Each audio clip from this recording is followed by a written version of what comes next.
Gracias, gracias Michael. Buenas noches, hermanos. Agradecemos al Señor de estar nuevamente conectado de esta manera.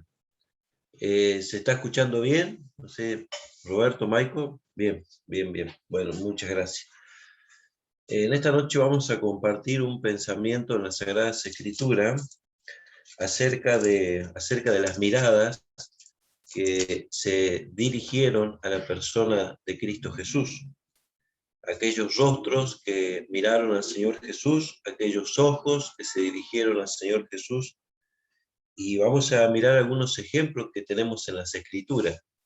En primer lugar, vamos a leer en Isaías, capítulo 45, verso 22. Isaías 45, verso 22, dice el Señor en su palabra: mirad a mí, y sed salvo todos los términos de la tierra, porque yo soy Dios y no hay más. Y la última frase del 21 dice: no hay más Dios que yo, Dios justo y salvador, ningún otro fuera de mí.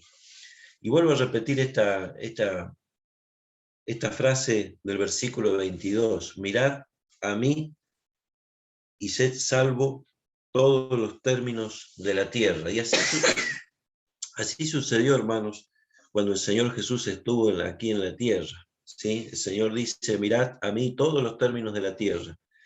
Muchos ojos de los que esperaban realmente al Mesías, de los que estuvieron en cuenta la profecía de Isaías y de otros profetas más, realmente esperaron al Señor Jesús y supieron que realmente Él era el Mesías, ¿sí? Y sus ojos se dirigieron totalmente a Él, sus miradas, sus rostros. Y en primer lugar, la primera mirada que vamos a mirar en esta noche es la mirada de los pastores. En primer lugar, es la mirada de los pastores. En segundo lugar, es la mirada de Simeón. En tercer lugar, es la mirada de los magos. En cuarto lugar, la mirada de Zaqueo. En quinto lugar, la mirada de unos griegos. En sexto lugar, la mirada de Herodes. Dice que Herodes quería ver con sus ojos a Jesús. En séptimo lugar, la mirada de los discípulos, una mirada de regocijo.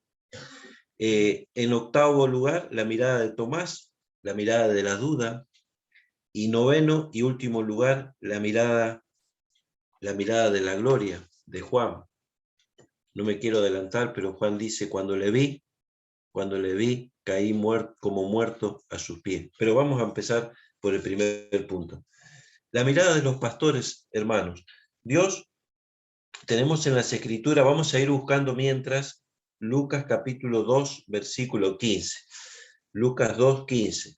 Dios va a revelar y va a manifestar la venida o el nacimiento del Señor Jesús, de su Hijo, y lo va a hacer a través de los ángeles, ¿sí? A través de los ángeles, el Señor va a dar la noticia, y esta noticia no va a ir dirigida a los ancianos de Israel, esta noticia no va a ir dirigida a los escribas, tampoco va a ir dirigida a los sacerdotes que tenían la ley. Esta noticia tan importante de que el niño Jesús había nacido en esa noche y en Belén, esa noticia fue dada a unos pastores, ¿sí? Y vamos a leer en esta noche que los pastores no se quedaron simplemente con esa noticia. Dice que ellos quisieron ver. Leamos. Lucas 2:8. Había pastores en la misma región que velaban y guardaban las vigilias de la noche sobre su rebaño. Y aquí se les presentó un ángel del Señor, y la gloria del Señor les rodeó de resplandor, y tuvieron gran temor. Pero el ángel le dijo: no temáis, porque aquí doy nuevas de gran gozo, que será para todo el pueblo, que os ha nacido hoy en la ciudad de David un Salvador, que es Cristo el Señor. Pasamos al verso 15. Sucedió que cuando los ángeles se fueron de ellos al cielo, los pastores se dijeron unos a otros: pasemos pues hasta Belén. ¿Y qué dice? Y veamos esto que ha sucedido y que el Señor nos ha manifestado. Vinieron pues apresuradamente y hallaron a María y a José y al niño Jesús en el pesebre, y al verlo, dieron a conocer lo que se le había dicho acerca del niño. Verso 20, y volviendo los pastores, glorificaban a Dios y alababan a Dios por todas las cosas que habían oído, y ¿qué más dice? Y visto, oído y visto, como se les había dicho. Aquí encontramos a unos pastores donde un ángel es enviado del cielo por Dios con una gran noticia. La noticia era de que este niño, este Salvador del mundo, que tan prometido había sido y tan esperado en la antigüedad, ¿sí? Por los reyes, por los profetas, por los antiguos del Antiguo Testamento, estaba naciendo o había nacido, ¿sí? Y fue en Belén, como lo decía también la Escritura. Y la Escritura nos dice que estos pastores fueron los que recibieron la noticia en primer lugar. Ahora, cuando ellos reciben la noticia por un ángel que les dice que un Salvador ha nacido, que el Cristo, el Hijo de Dios ha nacido, no solamente se le presenta un ángel, sino que también dice que una multitud de ángeles se le aparecen en los cielos, donde alaban a Dios, ¿sí? Y dicen gloria a Dios en las alturas, en la tierra paz y buena voluntad para con los hombres. Cuando nosotros leemos esto, hermanos, podríamos decir, bueno, qué gran noticia recibieron los pastores, qué privilegio tuvieron que una multitud de ángeles delante de ellos pudieran alabar a Dios y ellos pudieran presenciar este gran espectáculo. Ahora, no se quedaron ellos con la gran noticia de los ángeles, o con la visión, o con el privilegio de poder ver ángeles, ¿sí? Sino que dice la Escritura que en el versículo 15 dice que cuando los ángeles se fueron, se dijeron unos a otros los pastores, pues pasemos hasta Belén, ¿y qué cosa dice? Y veamos. Ellos tuvieron el interés, el deseo, la inquietud, ¿sí? No se quedaron con la noticia, y bueno, nació el Mesías, nació el Cristo, ya está, es nuestro Salvador, ¿no? Dice, pasemos hasta Belén, ¿sí? Y veamos esto que ha sucedido y que el Señor nos ha manifestado, ¿sí? Ellos, sin duda alguna, y como lo dice la Escritura, fueron apresuradamente y se encontraron allí con el niño Jesús en el pesebre, con su madre María, con José, ¿sí? Su padre o el que fue el padre paterno, sabemos que él fue engendrado por el Espíritu Santo, el Señor Jesús, y dice la Escritura que cuando ellos recibieron la noticia, ellos sintieron este deseo, esta inquietud de ver con sus propios hijos, ver al mismo Señor Jesús, ¿sí? Al niñito Jesús. Y dice, en el versículo 20, dice, y los pastores volvieron glorificando y alabando a Dios por todas las cosas que habían oído y visto. Sin duda alguna, José, María, habrán contado la experiencia de poder tener al mismo Hijo de Dios en su regazo, de ver nacer al mismo Mesías, al Cristo, aquel que más tarde cargaría con el pecado de toda la humanidad y moriría en la cruz del Calvario. Pero dice la Escritura que tenía que ser así, él tenía que hacerse como un niño, ¿sí? Y venir a esta tierra, luego ser un adolescente, un joven, un hombre, y hasta también un día morir en la cruz del Calvario. Pero estos pastores, hermanos, encontramos que no solamente se quedaron con la noticia, sino que quisieron ver con sus propios ojos, ¿sí? Por eso vemos en la mirada en la mirada de los pastores, una mirada de humildad, ¿sí? Una mirada de humildad. En segundo lugar, tenemos la mirada de Simeón. Lucas 2:25. Miren lo que dice de Simeón. Según la ley, al octavo día se tenía que circuncidar, ¿sí? Como lo decía la ley, y tal cual el Señor también la cumplió. Pero dice el verso 25, he aquí había en Jerusalén un hombre llamado Simeón, y este hombre era justo, piadoso, y esperaba la consolación de Israel, y el Espíritu Santo estaba sobre él, y le había sido revelado por el Espíritu Santo que no vería la muerte antes que viese el ungido del Señor. Qué privilegio para Simeón, un hombre piadoso.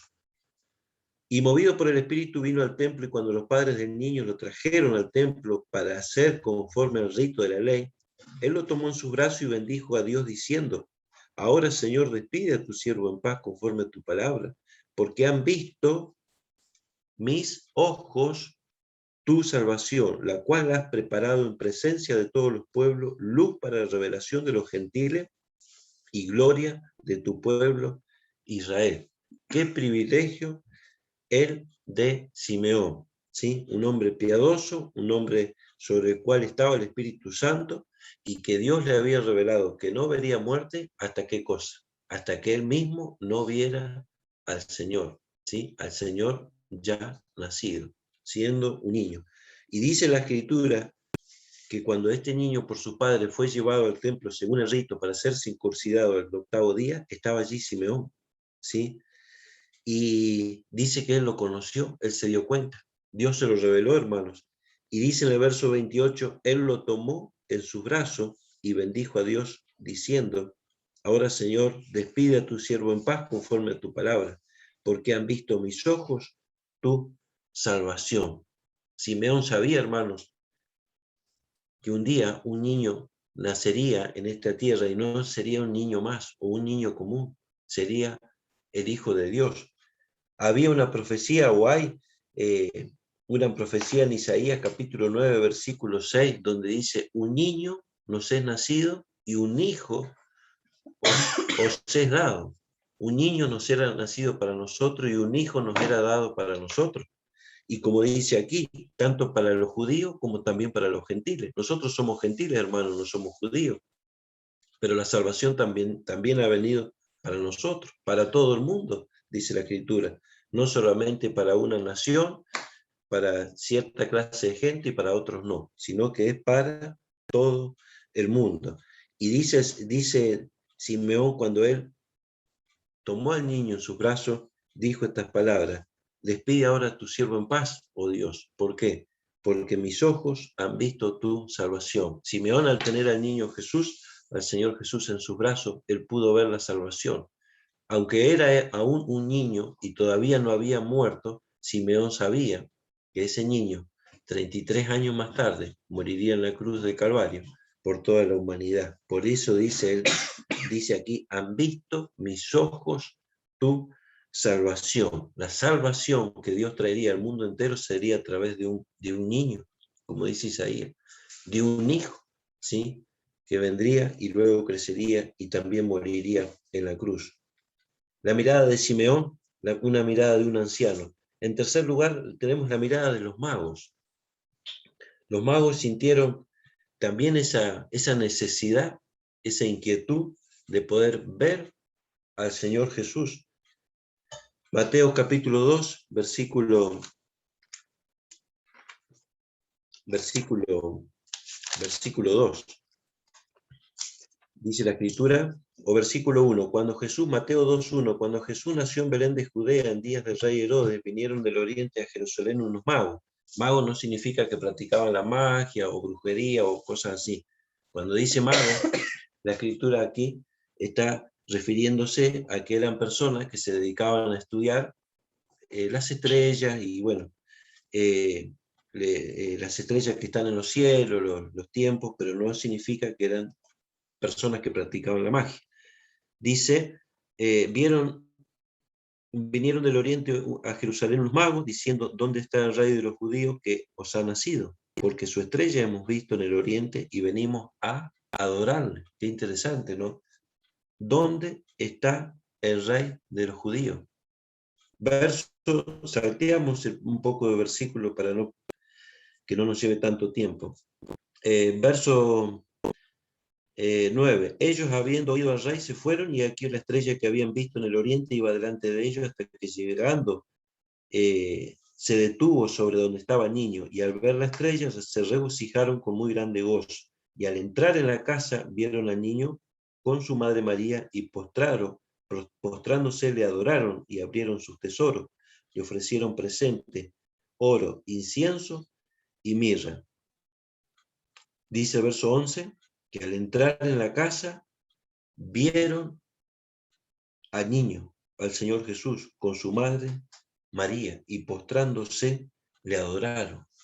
Aún siendo un niño, ¿sí? Que aunque aquí la escritura, por lo que vamos a leer, si leyéramos el capítulo más adelante, ya tiene meses, no es un niñito recién nacido, sino que tiene quizás entre 1 año y 2, por lo que cuando Herodes se entera, manda a matar, porque no quería, ¿no es cierto?, que él viviera, que un rey fuera también, ¿no es cierto?, que quisiera gobernar, ¿sí? Esto le causó muchos celos a Herodes cuando se entera que un rey había nacido, si él era el rey, no podía haber otro.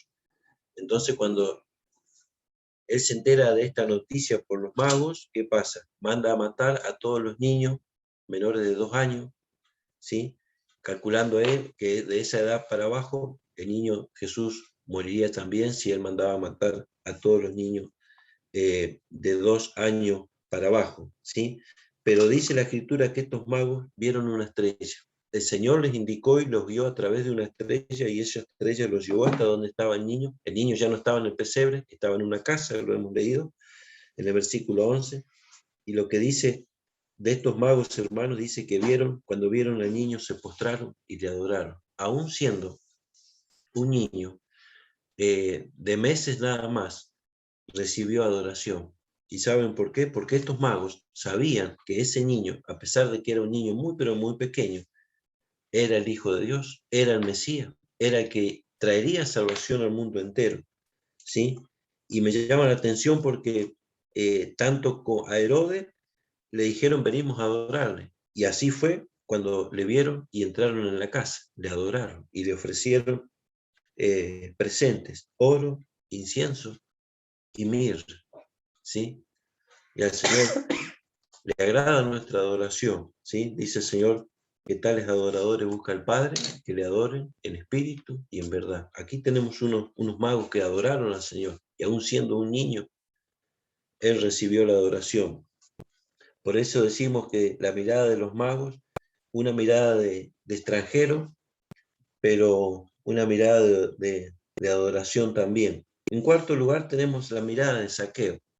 ¿Qué dice la Biblia acerca de Zaqueo? Dice que Zaqueo era una persona muy bajita y que tenía deseo de ver a Jesús, ¿sí? Pero ¿qué pasaba? Como el Señor siempre estaba rodeado de grandes multitudes, no le podía ver. No dice la Escritura, quizás, se me ocurre a mí, quizás haya sido enano, o no sé, o de muy baja estatura. Lo cierto es que él no podía ver a Jesús y quería verlo, ¿sí? Como muchas personas que se aglomeraban y seguían al Señor, dice que grandes multitudes, y muchos para ser sanados, otros para que le quitasen los demonios, otros para tantas cosas, tanto cosas buenas que el Señor hizo estando en la tierra, y tantas personas que realmente se acercaron, algunos con interés mezquino, otros con sinceridad, pero que querían ver al Señor Jesús. Aquí encontramos en Lucas capítulo 19 a un Zaqueo, que dice así la escritura: y habiendo entrado Jesús en Jericó, iba pasando por la ciudad, y sucedió que un varón llamado Zaqueo, que era jefe de los publicanos, rico. Los publicanos no era bien visto en aquel tiempo, porque se quedaban los publicanos eran cobradores de impuestos, y cobraban de más impuestos, ¿sí? Y eso que cobraban de más se lo quedaban para ellos. Ahora este no era un simple publicano, sino que era jefe de los publicanos, o sea que él estaba en un cargo superior, así que nos imaginamos cómo sería su vida, y también la gente cómo lo miraría. Y dice que era rico, pero, dice el verso 3, procuraba ver quién era Jesús. Aquí encontramos, a pesar de que era un publicano, y que por lo que la escritura nos dice, los publicanos no hacían cosas buenas, pero este hombre tenía una inquietud y un deseo, y era con sinceridad, ¿no? El deseo de ver quién era Jesús. Pero, dice, no podía a causa de la multitud, pues era pequeño de estatura. Y corriendo, dice, delante subió a un árbol sicómoro para verle, ¿sí? Porque había de pasar por allí. Y cuando Jesús llegó a aquel lugar, mirando hacia arriba, le vio y le dijo: Zaqueo, date prisa, porque hoy es necesario que yo pose en tu casa. Cuando realmente hay deseos de ver al Señor Jesús, no hay obstáculos que lo puedan impedir. Este hombre tenía un obstáculo mayor, podríamos decir. Había una gran multitud que apretaba al Señor, que lo oprimía, que lo seguía, que estaba con él. ¿Y qué pasa? Dice que Zaqueo lo quería ver, pero su estatura se lo impedía porque era muy chiquito y me imagino a Zaqueo, ¿no? Queriendo entrar allí entre la multitud y no pudiendo. Y él quería ver quién era Jesús realmente. Pero ¿qué pasó? Dice que se adelantó, subió a un árbol sicómoro, ¿sí? Eh, Se subió, se trepó y nos imaginamos, ¿no? A Zaqueo allí en el arbolito, ¿sí? ¿Cuántas veces en la clase bíblica, cuando nosotros éramos chicos, por allí Mari nos presentaba un Zaqueo, ¿no es cierto?, en las cartulinas o en los dibujos en el pizarrón, a un Zaqueo escondido entre las ramas, escondido entre las hojas, allí subido en el árbol, ¿no? Un hombre chiquito, pero que tenía buenas intenciones, que tenía deseos de ver y de tener un encuentro con el Señor Jesús. Y dice que cuando Zaqueo se sube, el Señor llega hasta el lugar, el Señor obviamente ya sabía que Zaqueo estaba en la planta. Y cuando ya llegó a aquel lugar, mirando hacia arriba, ¿sí? Le dijo a Zaqueo, Zaqueo, date prisa, desciende, porque hoy es necesario que yo pose en tu casa. Y esta mirada o este deseo de conocer, de Zaqueo, de conocer al Señor, es una mirada de un rico necesitado, ¿sí? Porque a pesar de que la Escritura nos dice que era un hombre rico y de que tenía una posición económica buena, estaba bien, pero tenía una necesidad en su corazón, ¿sí? Había un hueco, había un vacío. La necesidad era de ver quién era Jesús, si realmente Él era el Mesías, si realmente era el Hijo de Dios, el que traería salvación. Y el Señor cuando lo ve y tiene ese encuentro con Zaqueo, le dice, bájate Zaqueo, porque hoy es necesario que yo pose en tu casa. Y no solamente era la casa física, material, como la que tenemos nosotros de paredes y techo, sino que era la casa de su corazón, ¿sí? Y así es como conoce Zaqueo al Señor, ¿sí? La mirada de Zaqueo, una mirada de un rico necesitado. En quinto lugar, avanzamos un poquito, vamos a mirar otra mirada más, la mirada de unos griegos, ¿sí? La mirada de unas personas que no eran judíos, que eran griegos. Miren, esto está en Juan capítulo 12. Juan capítulo 12, versículo 21. Dice la escritura, o versículo 20. Había, Juan 12, 20, ciertos griegos entre los que habían subido a adorar a la fiesta. Estos pues se acercaron a Felipe, que era de Besadia, de Galilea, y le rogaron diciendo, Señor, quisiéramos ver a Jesús. Qué determinada eh, son las palabras de estos griegos, de estas personas. Simplemente se acercaron a uno de sus discípulos y le dijeron, ¿dónde está Jesús? Le queremos ver. Estas eran personas no judíos y miren lo que dice el verso 22. Felipe fue y se lo dijo a Andrés, entonces Andrés y Felipe se lo dijeron a Jesús y Jesús les respondió diciendo, ha llegado la hora para que el Hijo del Hombre sea glorificado. De cierto os digo que si el grano de trigo no cae en la tierra y muere, queda solo, pero si muere, lleva mucho fruto. ¿Saben qué quiso decir el Señor al darle esta respuesta? Que a través de su muerte, la salvación, ¿sí? O este Dios que se había revelado en el Antiguo Testamento, no solamente sería para los judíos, ¿sí? Como lo fue en el Antiguo Testamento, sino que lo sería para todos, ¿sí? Judíos y no judíos, gentiles, griegos, ¿sí? Por eso, cuando el Señor recibe esta noticia de que le andan buscando, a Felipe le dice, ha llegado la hora del Hijo del Hombre, que sea glorificado. En primer lugar, crucificado, muerto, resucitado y glorificado, ¿sí? Y dice el Señor, porque si el grano de trigo no cae y muere, no lleva fruto, pero si muere, este lleva mucho fruto. Hablando de que la salvación llegaría hasta todo el mundo, ¿sí? Esta es la mirada de los griegos eh, con esta pregunta, o si bien no es una pregunta, pero con esta inquietud llegándose ante Felipe y diciéndole, queremos ver a Jesús, ¿dónde está? ¿Sí? Avanzamos un poquito más rápido, sí, vamos llegando a un final. Y vamos a mirar ahora una mirada de una persona que tuvo deseo de conocer, pero esta es una mirada, mirada de orgullo y maldad. ¿Saben qué mirada es esta? Es la mirada de Herodes. ¿Saben que dice la Escritura, hermanos, que Herodes fue uno de los que enjuició al Señor Jesús juntamente con Pilato? ¿Sí? Pero dice que Herodes quería conocer quién era y ver quién era realmente Jesús. Lucas capítulo 23. Lucas capítulo 23.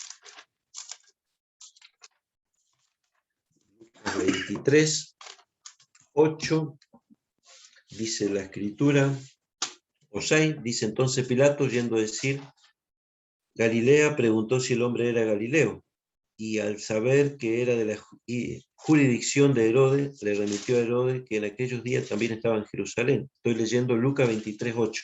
Herodes, viendo a Jesús, se alegró mucho, porque hacía tiempo que deseaba verle, porque había oído muchas cosas acerca de él y esperaba verle hacer alguna señal. Y le hacía muchas preguntas, pero él, o sea, el Señor Jesús, nada le respondió. Y estaban los principales sacerdotes, los escribas, acusándole con vehemencia. Entonces Herodes con sus soldados le menospreció, le escarneció, y vistiéndole de una ropa espléndida volvió a enviarlo a Pilato. Y se hicieron amigos Pilato y Herodes en aquel día, porque antes estaban enemistados entre sí.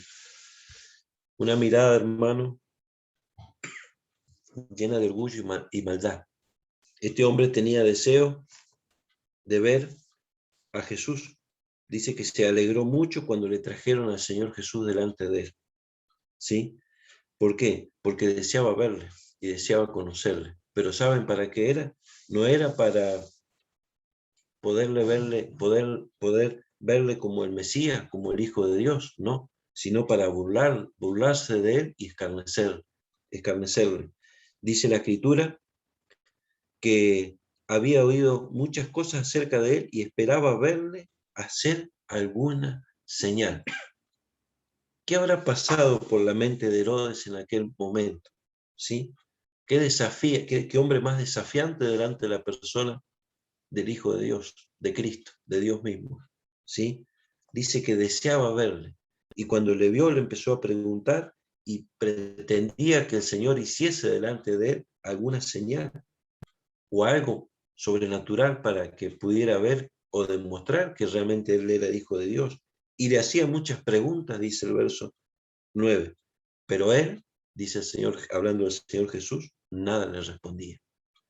Entonces, ¿qué hizo Herodes? Este hombre lleno de orgullo y maldad, con sus soldados, dice que le menospreció y le escarneció. Qué terrible, ¿no? Este hombre que conoció al mismo Señor Jesús, conoció al Mesías, conoció al Hijo de Dios, pero lo conoció para burlarse, para escarnecer con sus soldados de la persona de Cristo Jesús. Por eso decimos, esta mirada de Herodes, hermano, que deseaba ver quién era el Señor Jesús, fue una mirada llena de orgullo y de maldad. ¿Sí? Avanzamos un poquito más, hermano. Cuando cuando miramos la vida del Señor Jesús, encontramos que Él llega a esta instancia, muere en la cruz del Calvario y es puesto en una tumba, pero dice la Escritura que al tercer día Él resucita triunfante y victorioso de la muerte. ¿Sí? Cuando Él resucita, hermanos, encontramos que Él se presenta delante de sus discípulos. Esto que vamos, que estoy mencionando está en Juan capítulo 20.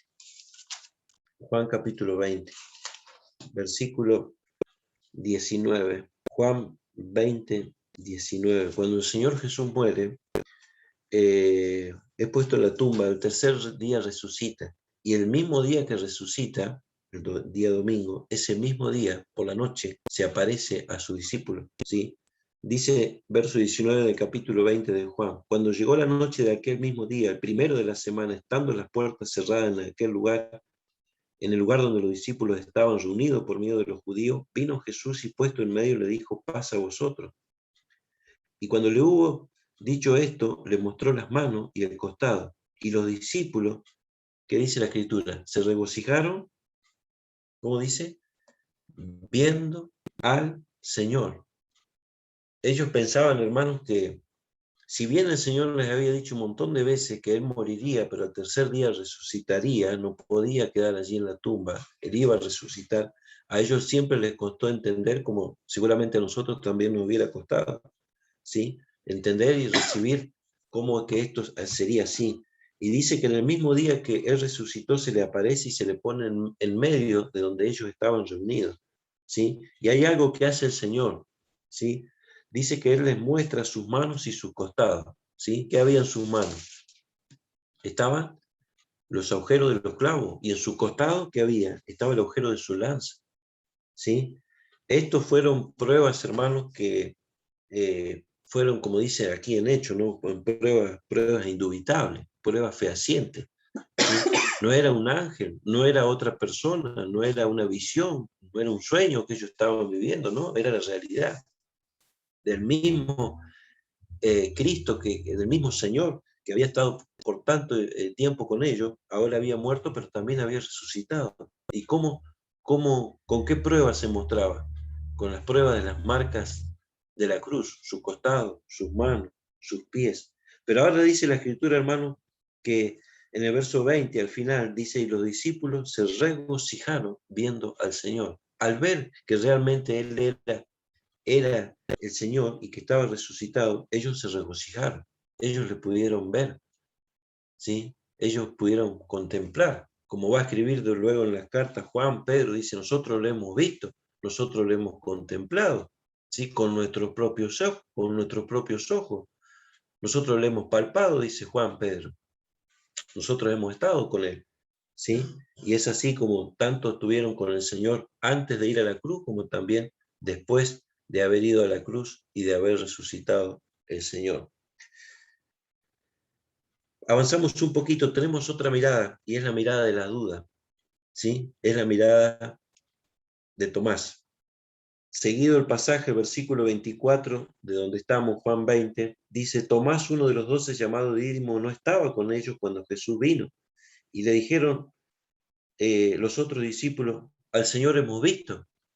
Qué noticia, ¿no? Nosotros le vimos, Tomás. ¿Y qué pasa? Y él les dijo, si yo no viera la señal de los clavos y metiera el dedo en el lugar de los clavos y metiera mi mano en su costado, no creeré. 8 días estaba Jesús, otra vez su discípulo, 8 días después estaba otra vez su discípulo dentro y con ellos Tomás. Llegó Jesús estando las puertas cerradas y se puso en medio y le dijo, pasa a vosotros. Luego le dijo a Tomás, pon aquí tu dedo y mira mis manos y acerca tu mano y métela a mi costado y no seas incrédulo, sino creyente. Entonces Tomás respondió y le dijo, Señor mío y Dios mío. Jesús le dijo, porque me has visto, me tuviste que ver, Tomás, porque me has visto, Tomás, creíste. Bienaventurado los que no vieron y creyeron. ¿Quiénes son esos? ¿Quién son esos? Somos nosotros. ¿Le hemos visto al Señor, hermano? Nosotros hoy no le vemos. ¿Cómo le seguimos? ¿Cómo hemos creído? ¿Qué dice Hebreos 12? Puesto los ojos en Jesús, el autor y consumador de la fe. Nosotros estamos mirando todos estos pasajes donde testigos oculares, personas presenciaron y pudieron ver al Mesías, al Señor Jesús. Quizás nosotros por ahí miramos estos pasajes y sentimos una clase de envidia o de envidia de la sana, ¿no? De decir, oh, mira si yo hubiera podido estar y conocer al Señor, ¿no? Pero nosotros le hemos conocido y le hemos conocido por la fe, ¿sí? Le hemos conocido por la fe. Cuando Tomás recibe la noticia de que el Señor ha estado con los discípulos, Tomás no cree. Es imposible, como yo me imagino que habrá pensado Tomás, ¿no? O que habrá dicho en su corazón, porque hasta tal punto de decir, si yo no meto el dedo en su mano o mi brazo en su costado, yo no creo, ¿sí? Era bastante incrédulo Tomás, ¿no? Entonces, ¿qué pasa? Dice, una semana después o 8 días después, el mismo Señor también se vuelve a presentar y le dice a Tomás, Tomás, no seas incrédulo. Vení, mira, acá está el agujero de los clavos y aquí está el costado traspasado también. ¿Sí? Entonces clama Tomás, ¿no? Señor mío y Dios mío. Y Tomás que le dice, porque me viste, creíste. Ahora, esto también un poco le sucedió a los discípulos anteriormente, ¿no? Porque primero el Señor les mostró el costado a ellos también y las manos también, ¿sí? Y entonces ellos recién se regocijaron viendo al Señor, ¿sí? Pero Tomás, bueno, tenía la prueba de todos los discípulos que le decían lo mismo, ¿sí? Y él no creía, tuvo que ver, tuvo que ver, tuvo que ver para creer. Por eso el Señor hace esta distinción y esta bienaventuranza, ¿no? Bienaventurados los que no vieron y creyeron. Nosotros no lo hemos visto, hermanos, pero hemos creído por la fe, ¿sí? Por su palabra y por su espíritu que Él ha hecho morar en cada uno de nosotros, ¿sí? Nosotros lo hemos conocido y recibido por la fe, hermano. Esto es algo maravilloso. Por eso Pedro va a escribir allí, creo que en Primera de Pedro, no lo tengo anotado, dice que nuestra fe es más preciosa que el oro, ¿sí? Si nosotros nos dan 1 kilo de oro y ponemos nuestra fe, ¿qué pesa más? ¿Qué es lo que diríamos que es de más valor? Bueno, el Señor mira eso y dice que es de mucho más valor nuestra fe. El hecho de haber creído sin verle, sin haberle visto con nuestros ojos y haberle recibido por la fe, es de mucho más valor eso que el mismo oro, ¿sí? Termino con la última mirada. Seguramente hay muchas más en las Escrituras, pero estamos mirando estas poquitas en esta noche. Juan, Apocalipsis, perdón, capítulo 1, y con este terminamos. Juan capítulo 1, versículo 9. 1:9 dice, yo Juan, vuestro hermano, partícipe vuestro en la tribulación, en el reino y en la paciencia de Jesucristo, estaba en la isla llamada Pasmo, por causa de la palabra de Dios y el testimonio de Jesucristo. Yo estaba en el Espíritu en el día del Señor y oí detrás de mí una gran voz como de trompeta, que decía, yo soy el Alfa, el Omega, el primero y el último. Escribe en un libro lo que ves y envíalo a las 7 iglesias que están en Asia, Efeso, Esmirna, Pérgamo, Tiatira, Sardis, Filadelfia y Laodicea. Verso 7. Cuando le vi, caí como muerto a sus pies. Y él puso su diestra sobre mí diciendo, no temas, yo soy el último, el primero y el último, el que vivo y estuve muerto. Mas he aquí que vivo por los siglos de los siglos. Amén. Y tengo la llave de la muerte y del Hades. Qué Dios de poder que tenemos los hijos de Dios, ¿sí? Dice que cuando Juan tiene esta visión, y no hemos leído porque desde el versículo 12 al 17, al 16, él habla de su voz, él habla de su cabello, de su cabeza, de sus pies, de sus vestiduras, ¿sí? Pero dice que cuando él tiene esta visión, cuando llegamos al verso 17, dice que cuando le vio, ¿qué sucedió? Cayó como muerto a sus pies. Cuando le vi, dice Juan, caí como muerto a sus pies. Ya no es el Cristo que está en la tierra y está haciendo milagros y es como uno más. No, no, no. Es el Cristo glorificado. Ese Cristo que está en el cielo. Ese Cristo de gloria. Por eso dice Juan, cuando yo vi esta visión, cuando le vi allí en el cielo, dice, caí como muerto a sus pies. Caí como muerto. ¿Y qué pasó? Dice, y él, o sea, el Señor, puso su diestra sobre mí diciendo, no temas, no temas, Juan, yo soy el primero y el último. Y me llevaba a pensar este versículo, ¿no? Cuando estemos en el cielo, yo creo que nos va a pasar quizás lo que le pasó a Juan. Vamos a caer como muertos a sus pies, no lo vamos a poder creer. Nos va, nos va, nos va a doblegar, nos va a hacer caer el Señor Jesús a sus pies cuando estemos en el cielo. Cuando le vi, caí como muerto a sus pies, ¿sí? Hay un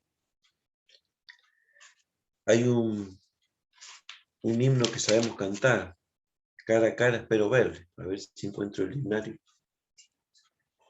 168. Cara a cara espero verle, más allá del cielo azul. Cara a cara, en presencia estar de Cristo, dice la primera estrofa, ver su rostro que será, cuando al fin en pleno gozo mi alma le contemplará. Cara a cara espero verle, más allá del cielo azul. Cara a cara en plena gloria, yo veré al Señor Jesús. Hay un versículo que no lo he leído, pero que se me viene ahora a la memoria. El Señor en una oportunidad le dice a su discípulo: ¿cuántos reyes y sacerdotes desearon ver lo que vosotros veis y no lo vieron? Pero ustedes sí lo vieron y bienaventurados son. Y bienaventurados dice allí también los que no vieron y creyeron. Y esos somos nosotros también, hermano. Termino. Yo canto la primera con el coro y luego sigue acá, bueno, canto con Yushi. Y luego, si otro hermano quiere, puede seguir con el himno. Es un precioso himno.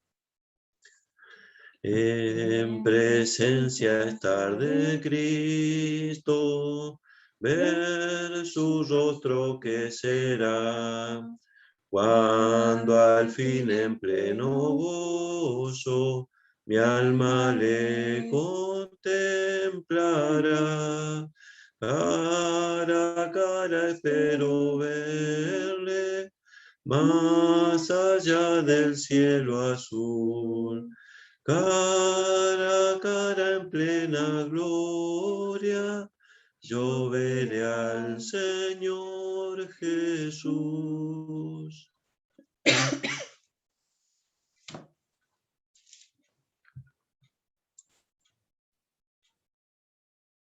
Solo tras oscuro velo, hoy le puedo aquí mirar, mas ya pronto viene el día que su gloria ha de mostrar.